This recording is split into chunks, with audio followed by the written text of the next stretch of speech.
and peace. Thanks for tuning in to Church Without Borders, and Pod be with you. And we have an honored guest. So, Alan, if you will introduce yourself for just a moment. So I'm Pastor Alan McNamara. I'm the interim minister at First Congregational UCC in DeKalb. I have known Michelle since she was born, and lately I have known Paige since they've been together for a long time. I'm delighted to be with them here this morning, I think. That remains to be seen. But we're hoping. Absolutely. We're continuing comics. Yes, we are back this week with another comic. This one is a little bit longer, and so Michelle and I are going to take parts.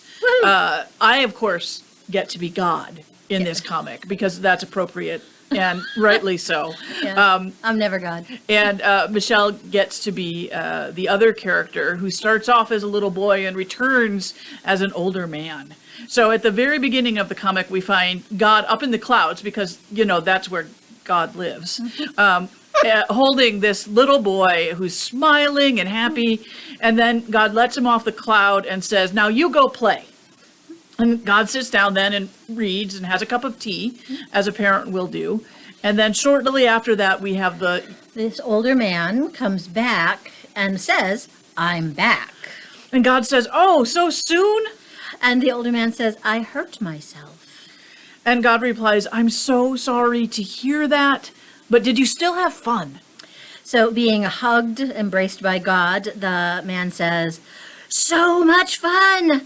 I had these awesome friends, and there was this girl, and we had kids, and one time we drove all the way to California, and then we saw," and it runs off there because God interrupts for a moment and says, "That sounds great. Tell me everything while I finish making dinner." "What are we having?" God says, "Everything." "Wow, is somebody coming over for dinner?" And God says, "Yep, everybody." This is one of my favorite comics. I found it on the web these many years ago. I can't even remember how long I've had it, but it's been one that I just love because it is delightful and warm-hearted and kind and delves into the depth of grace that we can't even possibly begin to understand.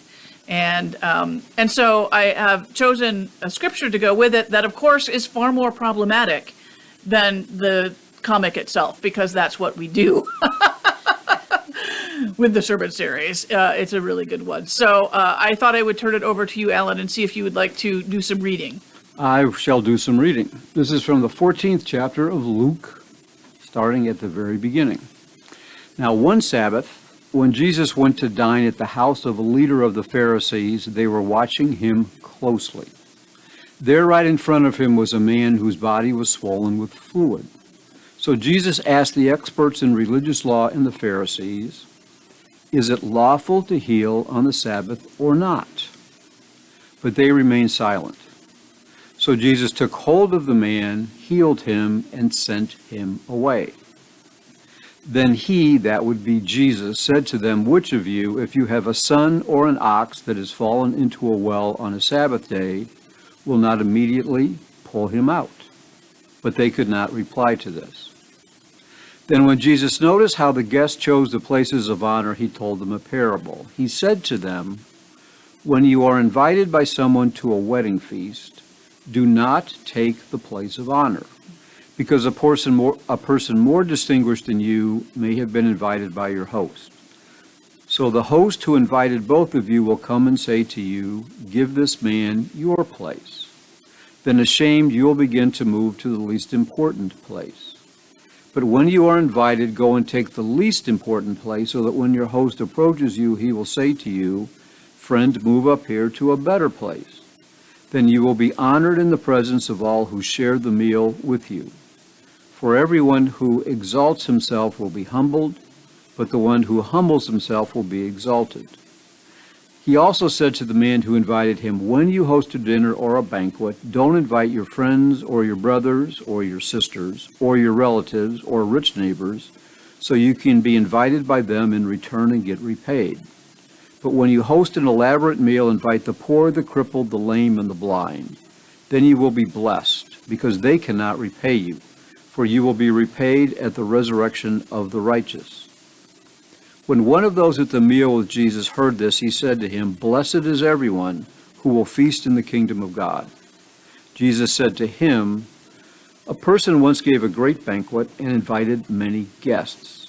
At the time for the banquet, he sent his slave to tell those who'd been invited, 'Come, because everything is now ready.'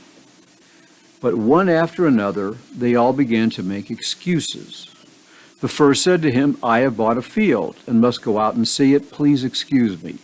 Another said, 'I have bought 5 yoke of oxen, and I am going out to examine them. Please excuse me.'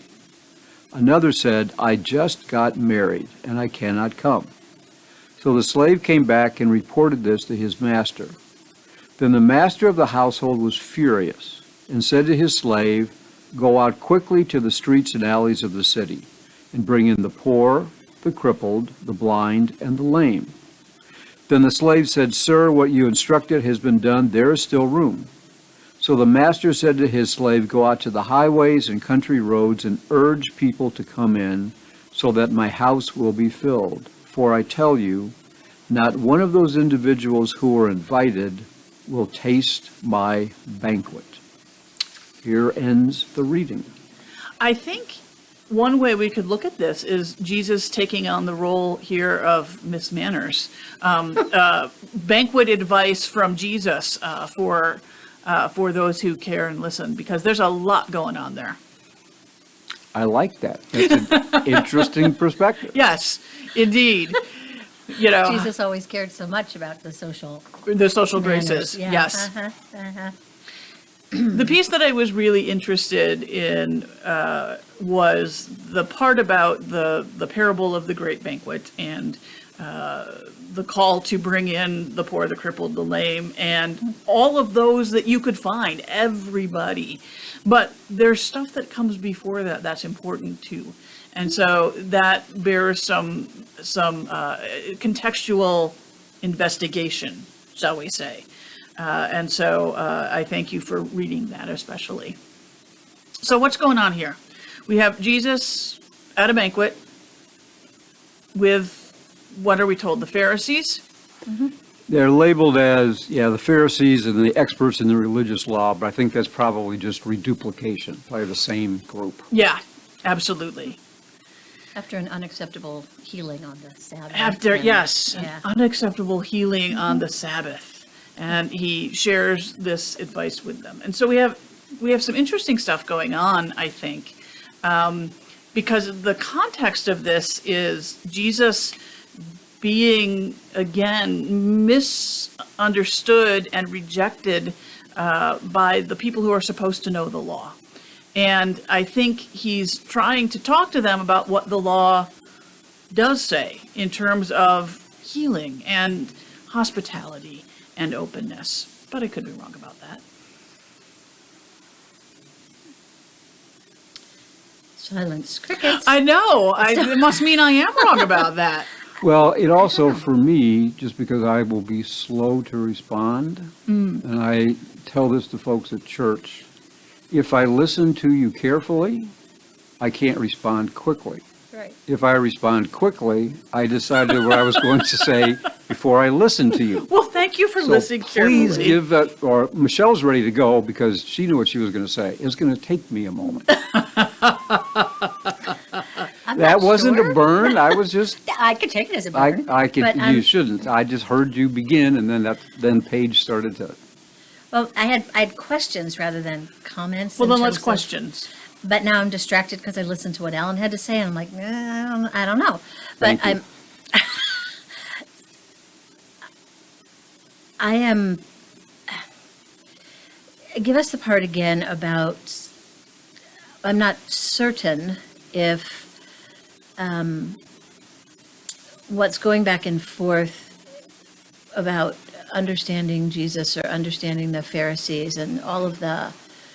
Because the Pharisees remained silent when Jesus said, "Is it acceptable or not?" You're right. And so They did. Is it? It's an unacceptable because it happened on the Sabbath, but they didn't directly answer. And we're well into the 14th chapter, so I don't think I would have answered Jesus either, because he's a tricky sort. But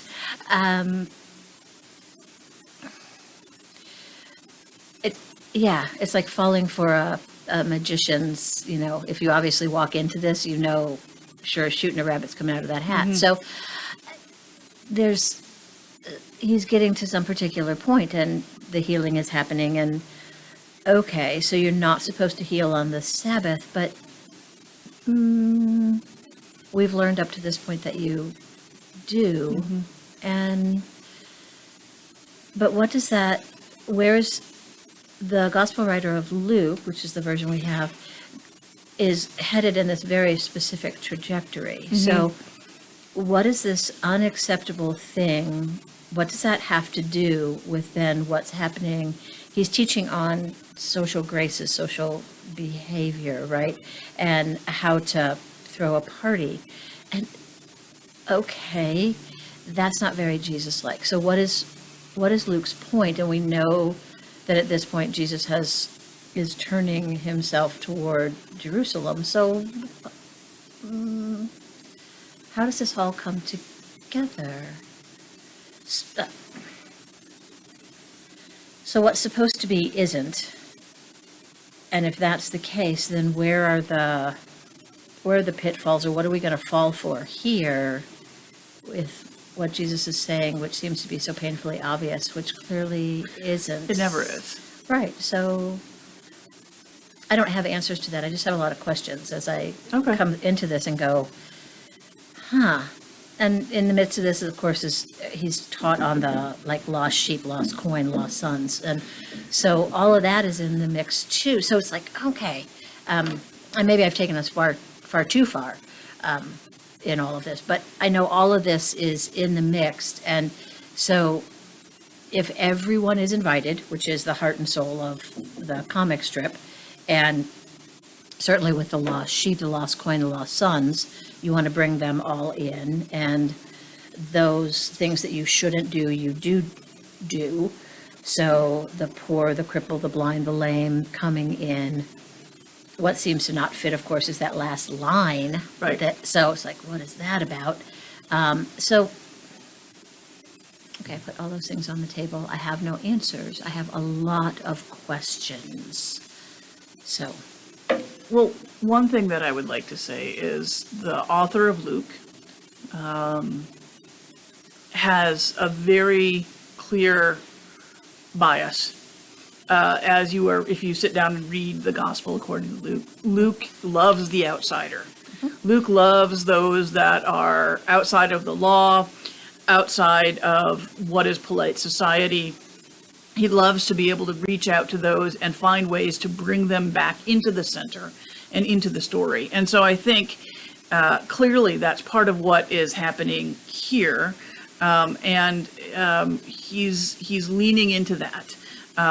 But I think we also have to be really, really careful that doesn't take an anti-Semitic turn, which has happened in some interpretations of this particular story again and again and again, that Jesus is saying for those who were invited but will not taste the dinner are in fact the Jews who rejected him.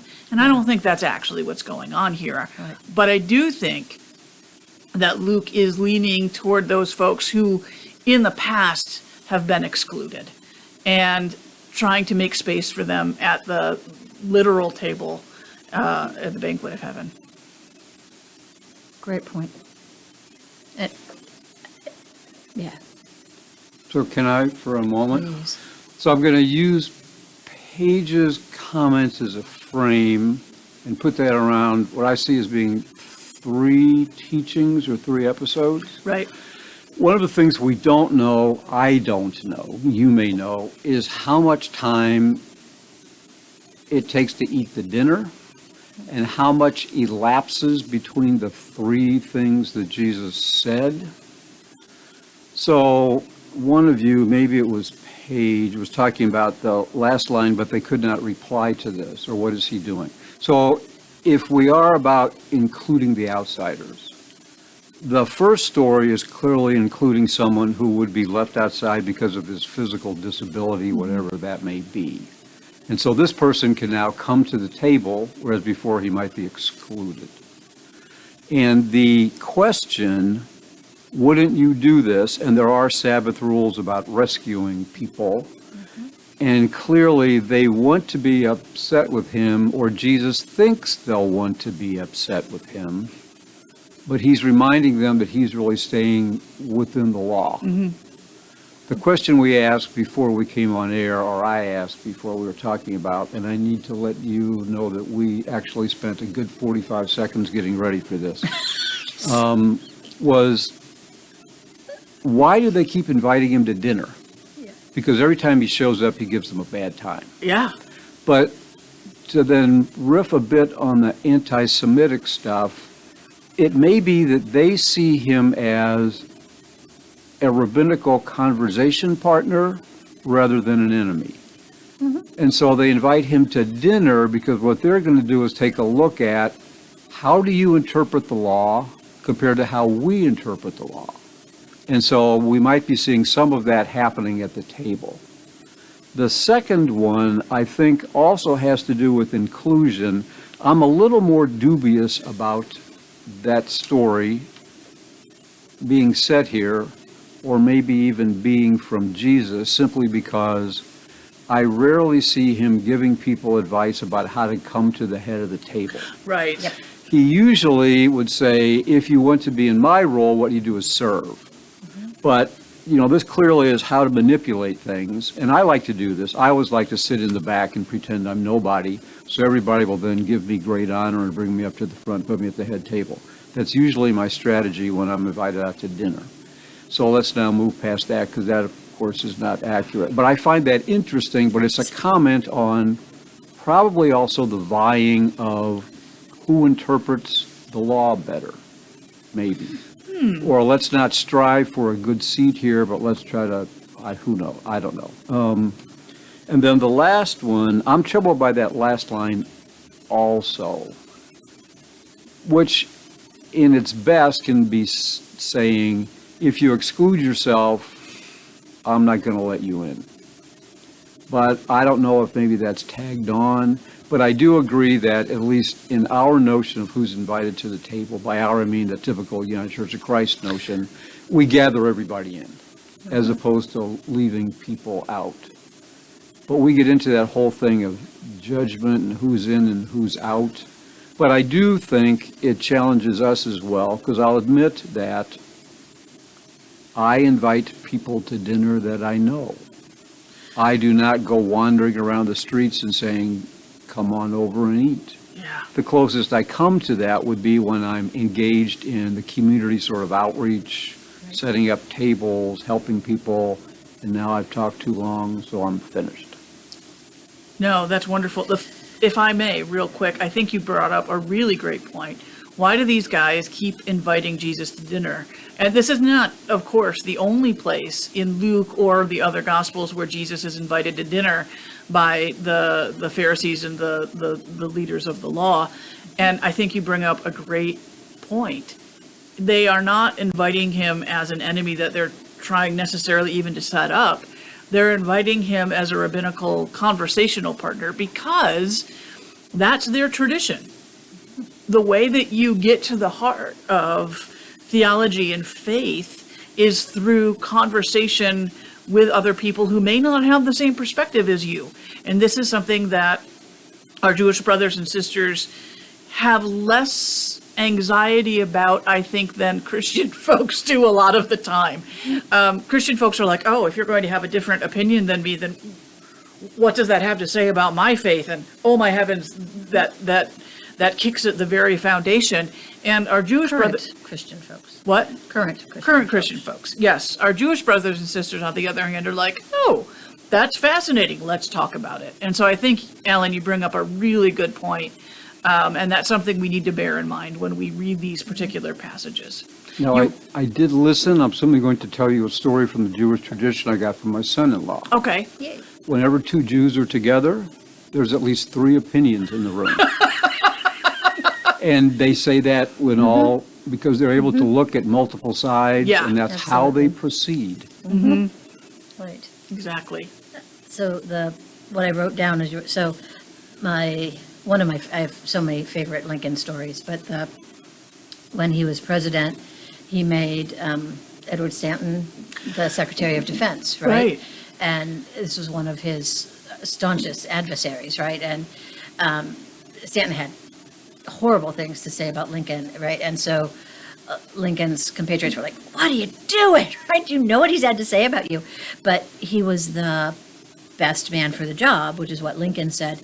But then there's some other thing that not only was he the best man for the job, but when you, not just in terms of, keep your enemies closer, but you're sharper, right? So if you only have those yes people around you, you don't have to think deeply or well or thoroughly. But when you have adverse opinions, you keep yourself sharp and ready. And Lincoln did that and was not afraid of that.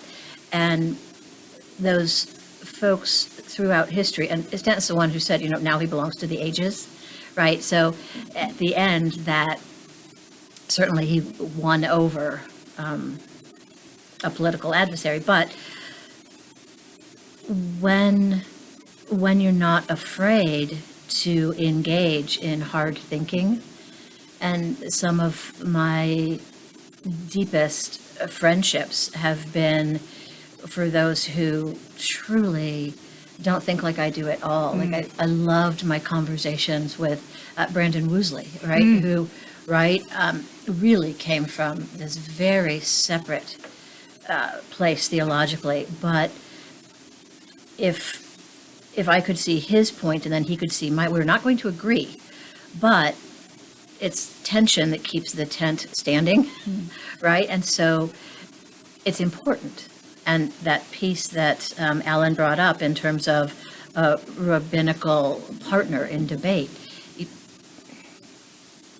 it's important to be able to engage in a theological debate and to not be threatened, but iron sharpens iron, right? And so you want to be able to have that and not shy away from it.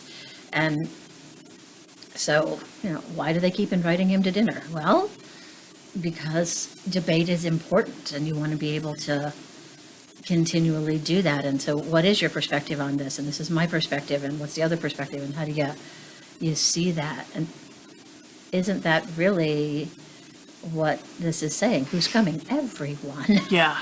Right? And for some, that'll be sheer torture. And for others, that would be amazing. Yeah. It's a big tent. And Big table. Yeah. yeah, and a big table. So I think that's great. This reminds me, neither here nor there, but I'm doing right now a Bible study. We're going through the book of Acts with my Wednesday women's Bible study. And we just came to that wonderful section where a group of people had come to the Gentile who had converted and said, well, you have to be circumcised before you can be baptized. And they didn't know what to do about this. And so the scripture actually says there, and we have to remember, Acts is also written by the author of Luke. It's the same dude doing the writing. And what he says is, all the brothers of Jerusalem came together, and among them were the Pharisees. That there were within that group of believers people who fell into the category of Pharisee, and even within that very early church community. First of all, it means that we need to stop talking about the Pharisees like they're the bad guys, because they're not. But also because it shows that there is within that very first community disagreement. And the way they dealt with it was to come together and talk it out. And we don't do that very well these days. We're not particularly good at it. We're bad at it. Yeah. Yeah. Yeah. You're being a little more direct than I was, but yes, we're very bad at it. And it's something that we need to be able to find a way to do without taking each other's heads off. And I think that this is a great example of that. How How do we find our way back? Topic for another day, I suppose. But if if our roots, whether it's Christian or Jewish, if our roots are in this kind of civil discourse, then we can trace how we got here. The question is, how do we find our way back so that everyone is welcome? Yeah, so that there is truly that sense of everybody having a place around the table. Yeah. And that's not something that is just for the next world, all right? This is a story that's not necessarily, I mean, it is a kingdom of God story, but that doesn't mean that it is heaven. Kingdom of God, as far as Jesus is concerned, is something that's going to take place in the here and the now. And we need to enact it in our present lives. And so he's talking about how we behave right now with other people. The other thing I love about this story, and I think it goes to what you were saying, Alan, that last sentence that we find so troubling, is these folks who had been invited and said their regrets have really good reasons. Like, there's nothing here that's like, nah, I just don't feel like it. I'm already in my pajamas. I want to stay home. They have really good reasons not to go. And it makes me wonder about our good reasons to not accept the invitation that we get when we see God peeking back at us from places in our lives and in the world. I don't know who I read. There, it's earthly stuff. And that's far too dismissive, because if the kingdom of God is of earth, right? But so buying a field, a yoke of ox, and married, and, first century church was, heavily debating, are you getting married, you're not getting married, whatever. But it's all earthly excuses. So where are you, if you're not coming to the banquet because the field is more important, or the ox are more important, or being, I've just gotten married is more important, then, and again, I don't remember what commentary I was reading, but the focus, where is your focus? Where is your energy when you're being invited? And I believe that whoever was writing this had everything to do with, Jesus knew, of course, he was going to die. Jesus, okay. I may or may not buy into that, but the gospel writer certainly knew, right? Because this is an after the fact story. So that being, and the perspective of, writing in, say, 70, 75, whenever Luke possibly was written, what's the core of, so those excuses, and as you said, Luke has a very clear agenda, right, for the poor, the crippled, the blind, the lame, and then even others. And what does that, what are our reasons for, and how similar are they to, I bought a field, I have 5 yoke of oxen, I just got married. So, where are our priorities? Where's the, wish I could remember. Might have been Capen, I don't remember. I think that's absolutely true. I'm going to lead us another way. I think it was a scholar trying to give us a way out. But this person said that it's characteristic when we invited people to dinner to give them a date but not a time. And so these people know it's going to happen on this day. They don't know when. And when the food is ready, then they send out people to bring you in. And I was presuming that was because they don't have timers on their microwaves and it's hard to know when this stuff is ready. So these people had already received an invitation and agreed, and then they're finding a reason not to go at the last minute. When instead they could have said, I'm not coming for this reason. But I think the way this story is told, even though that's a good excuse in a good way, this is a stronger thing. If you're invited to this and you say no, it's pretty serious. Because what you're doing is turning down an invitation to come and sit at table with Jesus or come and do what God is asking or whatever. And so for me, the takeaway is how often do I find reasons not to do things I know it would be better for me to do? And the answer is pretty often. Yeah. And so I need to look at that part about myself and not pretend that these are really good reasons. And so I think you're correct to bring that up because I think that's accurate. And I think that I will admit, I like to use scholarship to get me off the hook. Oh, sure. And so I think I need to be called into question about that. And Yeah. this conversation is now doing that. Whether I actually then change my excuse making is another matter. Then you can ask me in a week and I'll probably say, no, not really. But I'll get back to you on that. That's right. very good, yeah. I'll get back to you about dinner. Yeah, I'll let you know. It just means you're honest. I think that you also bring up a really good point in whoever this commentator was that you were reading, is that these are folks who have already accepted the invitation. And the judgment then, and this is a parable of judgment in some ways. It's also a parable of grace upon grace upon grace, right? But there is a judgment aspect to that. The reason that the landowner gets furious is because these are people who already said, yeah, I'll be there. And it's bad form when we know this from that sort of thing to make a last minute excuse and say, I can't make it after the host has already pulled everything together and gotten ready and is expecting you.